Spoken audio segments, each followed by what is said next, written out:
ini Mimin akan mereka film yang berjudul The Grotesque Mansion yang tayang tahun 2021.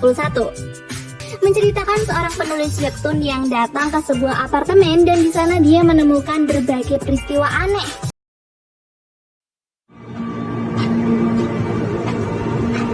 Semua berawal dari seorang penulis webtoon horor bernama Jiwoo tiba di sebuah apartemen lusuh bernama Gwanglim Mansion untuk mendapatkan ide menulis. Sampai di sana dia bertemu dengan seorang laki-laki parubaya penjaga apartemen tersebut. Sebelum mewawancarai si penjaga, Jiwoo dengan sopan meminta izin untuk merekam percakapan mereka dan dengan dinginnya si penjaga itu pun mengizinkan si Jiwoo. Dengan pelan dan detail, Pak Penjaga menceritakan kisah horor pertama dari kamar 504. Hari itu seorang penulis novel berniat untuk menyewa apartemen di lantai 5. Di awal dia sudah merasa jika kamar itu kurang nyaman untuknya karena dia mendengar suara anak-anak di lantai bawah. Tapi makelar yang datang bersamanya terus membujuk si penulis untuk mengambil sewa. 아래층에 애들 수압이 또 죽이거든요. Singkat waktu kini dia pun pindah. Baru menulis beberapa kalimat tapi dia memutuskan untuk berhenti dan menutup laptopnya saja. Saat si penulis sedang mengambil minum, tiba-tiba bunyi misterius itu sampai membuat kamarnya bergetar. Lalu telepon pun berdering. Ternyata itu adalah istrinya. Dia diminta pulang tapi menolak karena harus cepat menyelesaikan bukunya dulu. Belum selesai berbicara tapi telepon itu pun sudah mati. Si penulis juga semakin merasa aneh karena tiba-tiba laptop yang sebelumnya sudah ia tutup terbuka. Karena menganggap dirinya sakit, keesokan harinya pun dia pergi ke apotek untuk membeli obat sakit kepala. Dan ketika dia pulang, terdengarlah. Penulis itu mencoba untuk mencari asal suara itu, tapi tidak ada apa-apa. Dia malah menemukan sepatu usang di salah satu ruangan apartemennya. Hingga kemudian, dengan ekspresi kaget, dia mengejar anak itu tapi tidak ketemu. Karena sudah sangat keterlaluan, dia bertemu bapak penjaga untuk mengecek CCTV tapi zong hasilnya. Si penulis yang sudah kepala marah itu akhirnya pergi ke kamar 404 untuk menyelesaikannya sendiri. Beberapa kali dia sudah mengetuk pintu tapi tak ada seorang pun yang menjawab. Saat melihat ke dalam ditemukannya sepatu usang mirip seperti sepatu yang ada di apartemennya kemarin. Tanpa pikir panjang lagi, dia langsung membungkus sepatu-sepatu usang itu ke plastik lalu dibuangnya ke tempat sampah.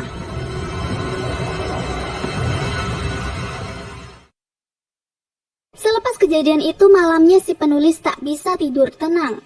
Mendengar sesuatu berada di apartemennya, si penulis langsung keluar dari kamar. Tak ada siapapun, tapi tiba-tiba bungkus sepatu yang dibuangnya sore tadi malah ada di hadapannya. Ditambah seseorang menggedor pintu.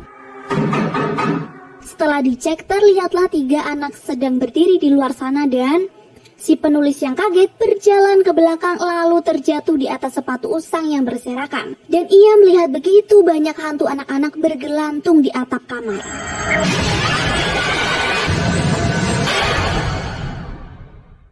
Dari cerita pertama saja sudah sangat menarik bagi Jiwoo. Dia bahkan mencari tahu bagaimana keadaan penulis kamar 504 itu sekarang dan ternyata dari info yang beredar dia menghilang begitu saja semenjak 2 tahun yang lalu. Cerita lain berlanjut di kamar 907. Seorang aww gelis, kita sebut saja Noni, baru saja keluar dari kamar mandi untuk pergi bekerja. Bersamaan dengan radio yang memberikan info terkini tentang tragedi pembunuhan. Nah, di sini Mimin pertama agak nge-lag, kirain filmnya error, ternyata memang kita diperlihatkan lagi adegan di mana waktu itu si penulis membeli obat dan Noni ini adalah apotekernya. Tidak lama si penulis pergi, Noni dikagetkan dengan kedatangan temannya yang tiba-tiba. Baru aja mengobrol, pacarnya Ho-jun menelpon. Dia bilang akan datang ke apartemennya nanti malam, tanpa ada alasan apapun, lalu telepon itu pun mati. Hal aneh terjadi lagi, teman si Noni datang dari luar padahal dia benar-benar yakin tadi baru saja mereka mengobrol. Singkat waktu malam pun tiba. Ho Chun datang dengan tubuh basah kuyup dan tatapannya kosong. Ternyata Ho Chun sudah ketahuan menjalin hubungan dengan Noni padahal dirinya sendiri sudah memiliki istri. Si Noni juga nih malah kesenengan. Allah. Astagfirullah. Ketika mereka sedang tidur, Noni terbangun karena mendengar suara mencurigakan. Ketika dicek, lampu dan air kamar mandinya menyala. Terdengar juga lagu yang sedang diputar, sekaligus bayangan seseorang padahal di apartemen itu yang tinggal hanya dirinya dan Ho Chun. Antara takut dan penasaran, Noni pun membuka dan tidak ada seorang pun di sana.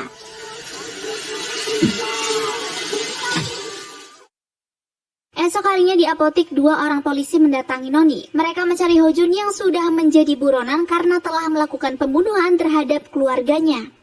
Dan dari sinilah Noni sadar alasan kedatangan Ho Chun ke rumahnya dan meminta untuk tidak memberitahu siapapun. Tiba di apartemen, Noni melihat Ho Chun sedang mandi dan membiarkan bajunya tergeletak begitu saja dengan lumuran darah. Tidak ingin pacarnya itu ditangkap polisi, Noni membantu menyembunyikan baju dan bukti lain ke dalam koper.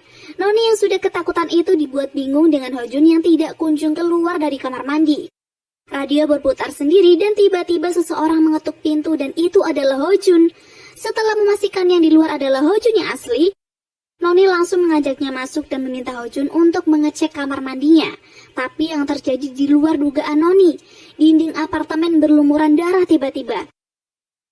Ho Chun juga bertingkah aneh dan sosok misterius muncul di belakang Noni.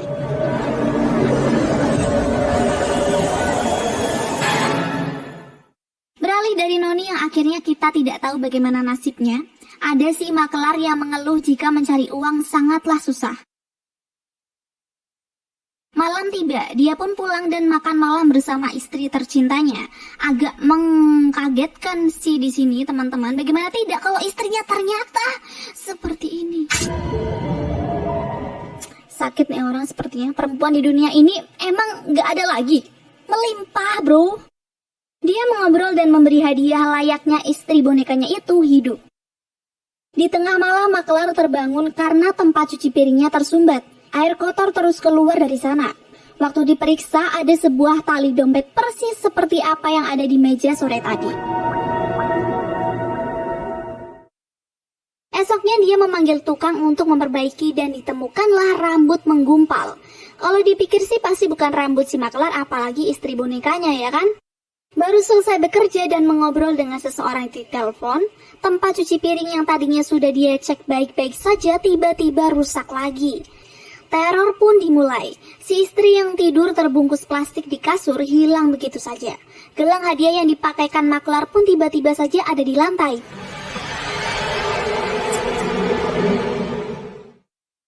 Sejak kejadian itu makelar jadi stres dan tidak fokus bekerja. Ditambah rumor-rumor horor yang diceritakan oleh rekan kerjanya di kantor tentang apartemennya semakin membuat makelar pusing. Kejadian aneh terus diterima oleh makelar. Pulang bekerja, dia menceritakan keluh kesahnya kepada istri dan bunyi aneh itu datang lagi. Kepala istrinya juga tiba-tiba menengok sendiri. Tempat cuci piring itu pun diceklah sama makelar tiba-tiba.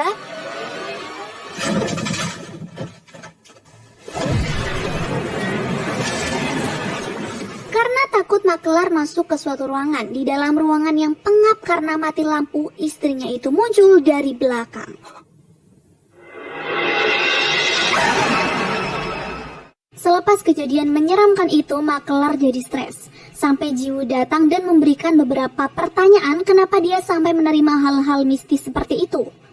Makelar mengatakan jika dirinya sudah mendapatkan kutukan dari para pengabdi setan gereja Guanglim.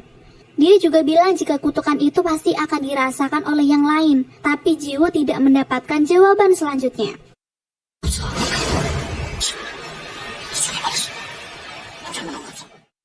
Di ruang kerjanya Jiwoo bingung, tapi kemudian dia mengambil tab dan mulai menggambar hingga akhirnya setelah beberapa kali ditolak, webtoon horor buatannya pun berhasil diterima. Namun di sini Jiwoo diminta untuk memperpanjang ceritanya lagi. Jiwoo yang terobsesi dengan cerita horor di apartemen Guanglim akhirnya memutuskan untuk kembali ke sana dan meminta cerita yang lain. Temannya Dahe sudah berusaha untuk menghentikan Jiwoo. Dia khawatir kesehatan Jiwoo terganggu karena terus bekerja, namun Jiwoo menolak lalu meninggalkannya. Sekarang Jiwoo sudah bersama dengan penjaga. Dia memberikan kisah horor lain di kamar 604, di mana ada seorang mahasiswa bernama Taehoon datang ke apartemen temannya Jae-suk dan akan menginap di sana beberapa hari setelah kegagalannya masuk ke universitas. Kedatangan Taehoon disambut hangat oleh temannya itu, tapi dia agak risih dengan keadaan apartemennya yang kotor dan lembab. Bahkan makanan di sana sudah berjamur, tapi Jae-suk masih santai-santai saja menyantapnya. Karena sudah merasa tidak nyaman, malamnya pun Taehoon mencoba menghubungi temannya yang lain, tapi ia batalkan dan memilih untuk di tempat itu saja. Esoknya Jae-suk langsung bersih-bersih rumah karena sedikit tersinggung dengan perkataan Taehoon kemarin. Hari ini dia sendirian di apartemen karena temannya akan bekerja sampai malam. Baru saja mau sarapan, tapi susu yang dia tuang ternyata sudah basi. Bukan hanya susu, tapi semua yang ada di kulkas. Kita diperlihatkan lagi kejadian di apotik ketika Taehoon akan membeli obat penghilang jamur, tapi ternyata nggak ada. Wah, agak speechless di sini. Mereka punya kisah horor masing-masing, tapi ternyata dalam waktu yang bersamaan terjadinya. Setelah mendapatkan apa yang dia cari, seharian penuh Taehoon membersihkan tempat yang sebenarnya tidak layak disebut rumah itu. Termasuk satu kamar yang paling menjijikan, di mana hanya berisi kursi dan foto keluarga Jae-suk. Singkat waktu malam pun tiba. Jae-suk tiba dan tidak berkata apa-apa setelah melihat seisi rumahnya itu bersih. Bukannya senang lalu berterima kasih, Jae-suk malah marah-marah kepada Taehoon. Dari situlah niat untuk pergi pun ada. Taehoon langsung menyiapkan kopernya dan menghubungi temannya yang lain. Saat akan berangkat, teleponnya tiba-tiba mati. Ruangan apartemen juga kembali berjamur seperti sebelumnya. Pintu salah satu ruangan terbuka sendiri dan seketika suasana menjadi sangat mencekam. Jae-suk lalu datang dan meminta maaf kepada Taehoon, tapi dia bersikap aneh sampai tiba-tiba... Benar, dia bukan Jae-suk. Dia adalah penunggu apartemen yang sudah lama tidak ditinggali itu.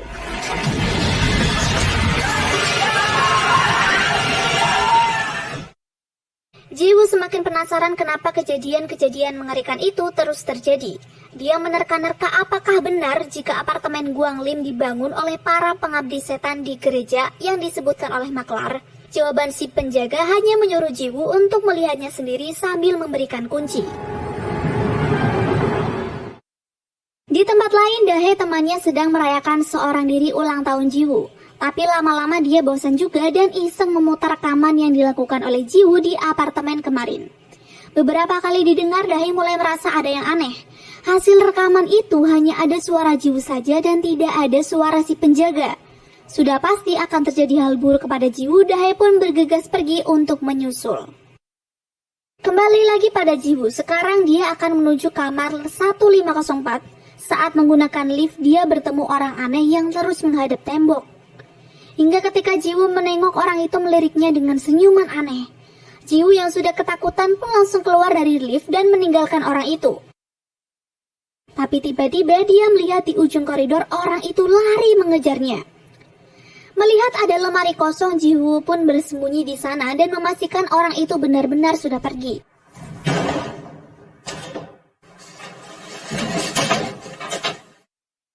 Dan ini yang kita tunggu-tunggu. Jiwoo masuk ke kamar 1504. Di sana ada begitu banyak kertas bertuliskan mantra yang digantung pada langit-langit. Tidak sengaja dia menemukan kaset dan ia dengar saat itu juga.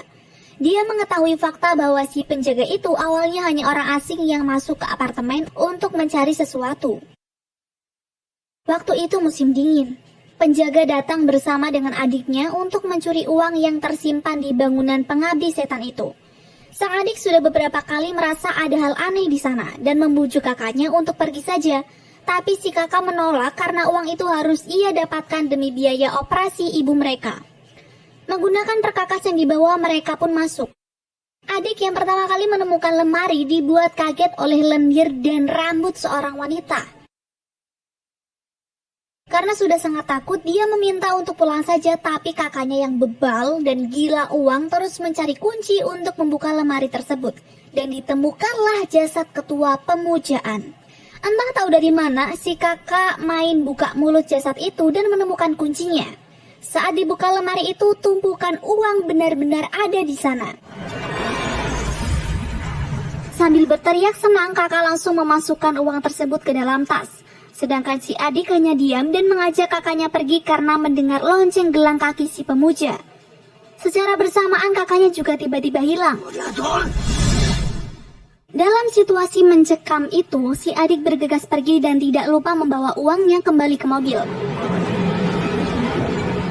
Sial, kuncinya tidak ada padanya. Ketika dia sedang sibuk mencari, si kakak datang dengan tatapan kosong, tapi ternyata itu adalah si ketua pemujaan.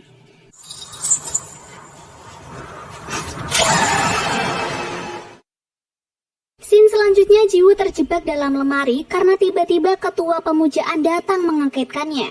Jiwoo panik ketika si penjaga datang dan hanya mengucapkan selamat tinggal kepada Jiwoo lalu berubah wujud.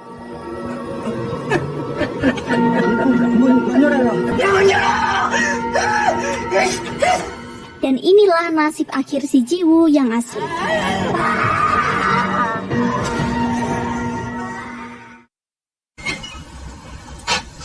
Di akhir film, Dae sampai di apartemen. Dia awalnya lega karena melihat temannya itu baik-baik saja, tapi lama-lama akhirnya dia sadar. Dan film pun berakhir. Wow!